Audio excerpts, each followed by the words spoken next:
Greetings, Ben Murray here with another edition of SaaS Metrics School. Welcome. Hope everyone's doing well.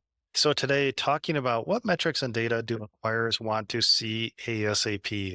So if you're looking to exit or even an investment, and you get that initial due diligence list or that preliminary due diligence list, what are going to be the top things that they want?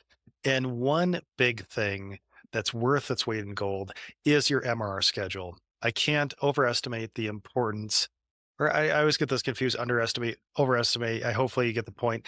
So important to have your MRR schedule prepared before you go into due diligence. And what's an MRR schedule? Well, that shows revenue by customer by month. Of course, then you can segment that by product line. So product line revenue by customer by month, SMB versus enterprise. So it depends on how you're managing your business and how you segment your revenue. But that's always going to be requested because you're going to send that MRR schedule over, and their analysts are going to put that into a retention template and calculate your customer retention, your gross revenue retention, and net revenue retention. Of course, they're assessing the health of your recurring revenue, and they can do this by each recurring revenue stream. So important to have that MRR schedule in place.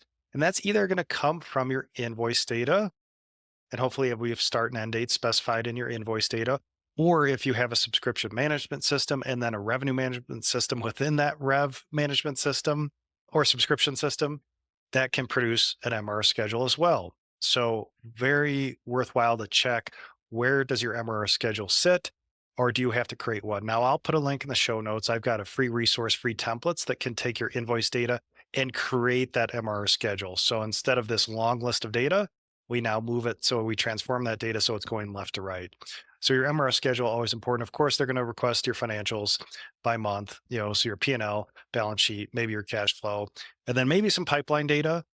But I'd say the big thing here is your MRR schedule. That's so important because if we don't have that in place, or we have spotty invoicing, we have holes in our data, it's really almost impossible to calculate a good retention number for your business. So again, we're going to source that from our invoice data or revenue management system or a subscription management system.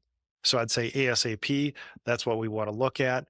And we just need this internally as well, not even for due diligence, but we need that MRR schedule. That's a key piece of data to manage our business, to operate our business. So I guess today's homework, a little bit, go see if you can find your MRR schedule, and then how are you segmenting that MRR schedule? So that's it for today. Thanks.